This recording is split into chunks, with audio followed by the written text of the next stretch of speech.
put Jordan Spieth's name on the wall of great champions at Pebble Beach.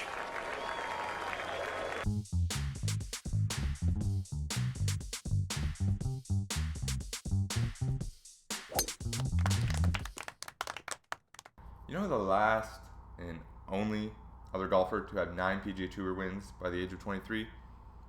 It was Tiger Woods. With Spieth's 4-stroke win on Sunday at Pebble, he not only joined that elite list of company, he also joined Jason Day on the list for most PGA Tour wins since 2013. Jordan entered Sunday's final round with a 6-stroke lead and put it in cruise control with 14 straight pars during the round to end with a 4-stroke win, having only 4 bogeys for the entire week. Despite the win though, Spieth's world ranking did not change. It remains at 6th. Rounding out the top 3 behind Spieth were Kelly Kraft at 15 under and Dustin Johnson at 14 under par. On the celebrity pro-am side of the ledger, it would be Ken Duke and late night host Carson Palmer taking home that title at 33 under par. The most impressive celebrity performance of the week though has to go to Justin Timberlake. And one more look. His Rosie. I can't believe he put the camera down. Well, just took a little snap, not a video. Come on now. That is tough to do, that one. 17. Well, he chipped in at 16. Can he do it again? Oh, my. Now, I'm sure if you caught any of the action on TV, you found yourself wishing that you could be playing Pebble Beach. But that experience wasn't so ideal for 2 pros during their practice rounds. Arriving to the par 3 7th hole, one of the world's most famous, but also one of the world's most exposed, Tony Finau and JB Holmes found themselves in a little bit of a struggle against a hole that is listed at just over 100 yards. What do you have? I've got a 6. All right, let's see it. Just started out over the water.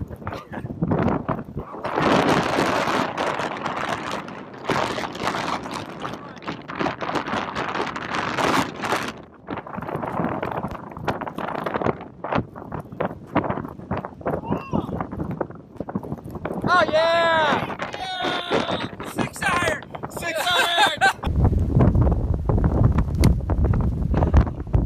Oh, baby. It is. Oh!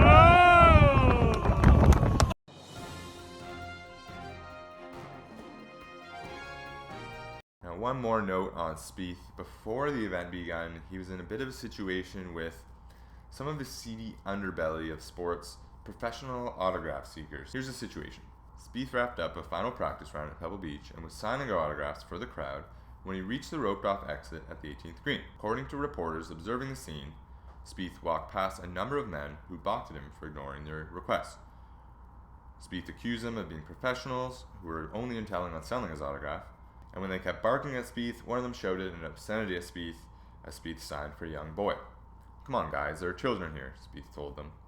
Spieth saved stronger words for the press conference when a reporter mentioned that it had become a little testy. These guys that just have bags of stuff to benefit from other people's success when they didn't do anything themselves, you know, go get a job instead of trying to make money off of the stuff that we've been able to do. We like to sign stuff for charity stuff or for kids. One of them, you know, dropped an F-bomb in front of 3 kids, so I felt the need to turn around and tell them that wasn't right.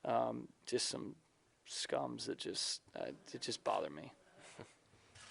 Now honestly, I think Jordan's 100% in the right. Now on the topic of things getting a little bit out of hand, John Daly was back in the news this week, withdrawing on Sunday from the Champions Tour's Allianz Championship after just 7 holes, citing back issues. However, he was good enough to toss his putter into a lake before walking off the course. Now, there's no video yet, but this picture of his putter grip bobbling in said lake tells the tale. Now, in some better news, check out this finish from the Web.com Tour's Columbia Championship. Needing an eagle on the final hole to force a playoff, Ethan Tracy did this.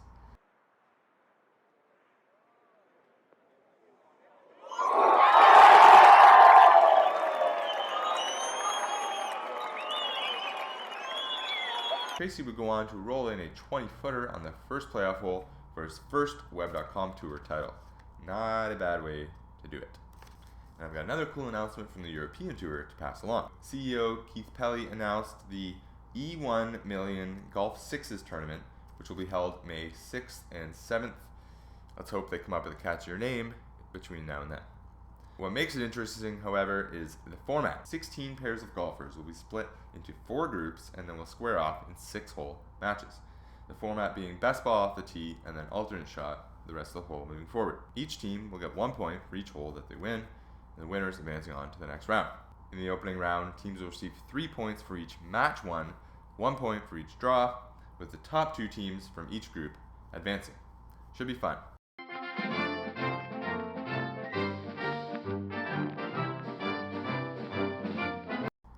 Okay, as I'm sure you've all heard by now, Tiger has withdrawn from this week's Genesis Open and next week's Honda Classic, citing back spasms. Now, I had just finished watching this when I heard the news. The majors, I know, are very important to you. The Masters isn't too far away, early April. Yeah, the whole plan was to get my body, mind and spirit ready for that first full week in April.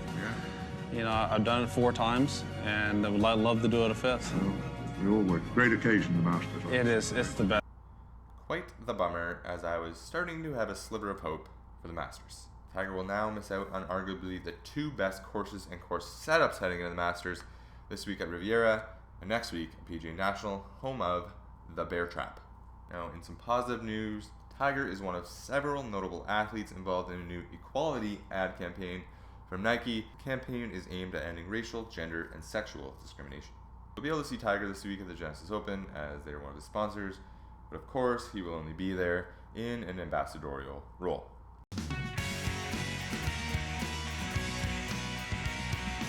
This week, the tour remains in California, but heads to the Pacific Palisades to Riviera Country Club for the Genesis Open. One of the most traditional and best courses on the tour, Riviera has been host to 3 major tournaments, including the 1948 US Open, won by Ben Hogan. Riviera was also the site of Tiger Woods' first ever PGA Tour event, way back in 1992. Bubba Watson won the event last year for the 2nd time in 3 years, and he seems to like the year. Bubba will be joined by another good field, including the last 2 PGA Tour winners in Hideki Matsuyama and Jordan Spieth, while Sergio Garcia and Adam Scott make their 2017 PGA Tour debuts. One key to watch for this week is the drivable par 4 10th hole. At just 315 yards downhill, this hole looks pretty easy. It's drivable by everyone on the tour. However, the angle of the hole and the greens surrounding bunkers make for some fascinating golf and some interesting scores. Okay, now for my picks. This week and moving forward, I'm going to do things just a little bit differently. Instead of giving you a top 5, I'm going to do my optimal DraftKings golf lineup. Now, for those of you that aren't familiar with daily fantasy sports, I'll go over the format real quick.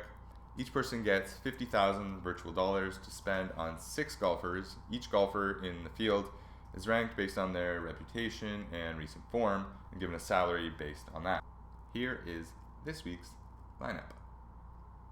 First up, Adam Hadwin.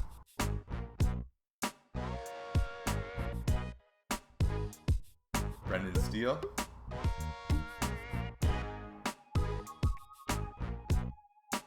Charles Howell III.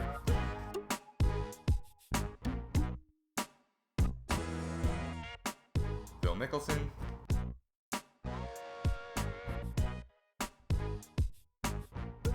Bubba Watson.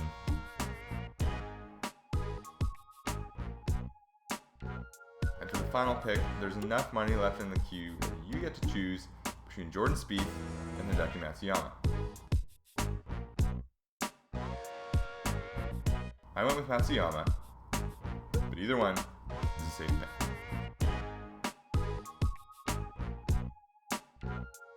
Okay, that is it for this week. Thank you again for watching another episode of Teeing Off. I'm RJ McCullough. Enjoy the Genesis Open, and I'll see you next week.